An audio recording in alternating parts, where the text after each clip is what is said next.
কি হয়েছে ঘটনাটা? এখন এই জায়গাটার ব্যাপার নিয়ে আজকে মনে 40 বছর এখানে বসবাস করে আছি, রাস্তাও আছে, যাতায়াত করছি আমরা। তাই একবার ওই নোটিশ পাঠিয়েছিল কাজীকে দিয়ে। কাজী বলছে যে তোমরা সই দাও, তোমাদের কোনো অসুবিধা হবে না, তোমাদের বড় করে চওড়া করে রাস্তা করে দেবো, রাস্তা ওইটার জন্য তোমরা সই দাও। আর আমি মূর্খ মানুষ, আমরা তো কিছু জানি, আমরা পড়তেও জানিনি।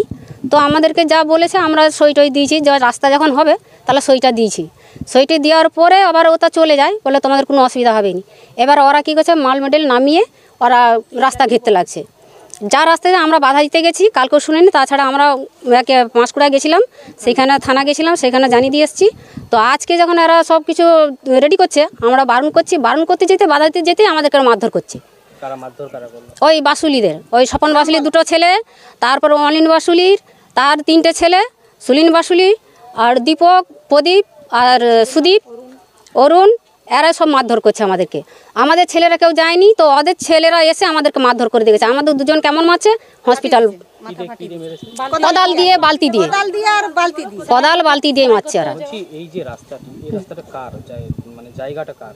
জায়গাটা এখন ওরা বলছে আমাদের, এটা কিন্তু খাস, এই জায়গাটা খাস, এইটা ওই জন্য আমরা এখানে বসবাস করে আছি আজ দীর্ঘদিন ধরে। তাহলে ওরা এখন বলছে যে আমাদের রাইত জায়গা, আমরা ঘেরবো, এই নিয়ে গন্ডগোলটা হচ্ছে।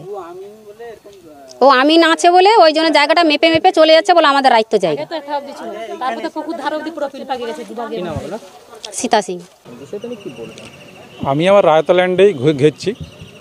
হ্যাঁ, এবারে ওরা 1998 সালে ওই জায়গাটা আমাদেরই দখলে ছিল, যেখানটা ওরা ঘর করে আছে। 98 সালে ওরা বামফ্রন্টের আমলে, বামফ্রন্টের থেকে ওদেরকে জোরপূর্বক দখল করিয়ে ওই জায়গাটায় ঘর করিয়ে দেয়। পরে আস্তে আস্তে করে আমার রায়তাল্যান্ডের দিকে পায়খানা ঘর এবং ওই জমির, আমার রায়তাল্যান্ডের গায়ে একটা ডোবা খুলে ক্রমশ যত পুকুর ধইতিছে, তত আমার রায়তাল্যান্ডের দিকে ওরা ক্রমশ চেপে চেপে রাস্তা করে আসতেছে। আমি মাঝে একবার ওদেরকে প্রতিবাদ করতে গিয়ে আমাকে টাঙি ডাং ফাং নিয়ে এসে মারধর করে, হুমকি দেয়। সেই জন্য আমি একটা উকিলের সঙ্গে পরামর্শ করে একটা 144 করে ওই জায়গাটা ঘেরা শুরু করি। এই ঘেরাতে আজকে আমার কালকেও করেছি, আজকে যখন সকালবেলায় করি, সকালে গুটি বালি টালিগুলো বাঁধে ফেলেছে। আমরা যখন বইতে যাই তখন 2-1 বাধা দিয়ে এবং ঠেলাঠেলি করে হুস্তাস্তি করে একটা মারপিট করে, এবং তাতে আমার ভাইকে মাথা ফাটি দিয়েছে একজন, নিরঞ্জন মণ্ডল। অভিযোগ আসছে আপনারাই নাকি মারধরটা প্রথম শুরু করেন? না না না, আমরা কোনো মারধর করতে যাই না। দুজন আহত হয়েছে? না না, কোনো মারধর আমরা করি না, ওদেরকেও কোনো মারধর করিনি আমরা। বলছি এরকমভাবে একটা রাস্তা চলাচলের রাস্তা, সেই রাস্তাটা কি আপনি ঘিরে দিচ্ছিলেন?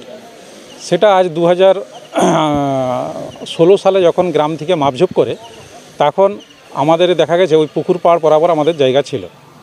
আমরা রাস্তাতে কোনো ঘেরিনি, কারণ ওরাই তো রাস্তা ব্লক করে বসে আছে, পিডব্লিউর জায়গা, এবং ওখানে ওরা আবাস যোজনার ঘর করছে। আমি পিডব্লিউকেও বলবো যেন ওই আবাস যোজনাগুলো কীভাবে ওই পিডব্লিউ জায়গার উপরে হচ্ছে। একটা ভিডিও ভাইরাল হয়েছে যেখানে দেখা যাচ্ছে আপনাদের কিছু জনকে ওদের উপর আক্রমণ করতে, বালতি এবং কোদাল। না না, আমার বালতি এবং কোদাল, আমার দুটো লেবার ছিল, হয়তো তারা জল বইতেছিল, ওদেরই লিও হয়তো করে আমাদের উপরে দোষ চাপানোর চেষ্টা করছে। কী চাইছেন আপনি? আমি ওই জায়গাটা, আমার রায়তাল্যান্ডটা ভালো করে ঘেরে পরিষ্কার করতে চাইছি। আপনার নাম? আমার নাম সুদীপ বাসুলি।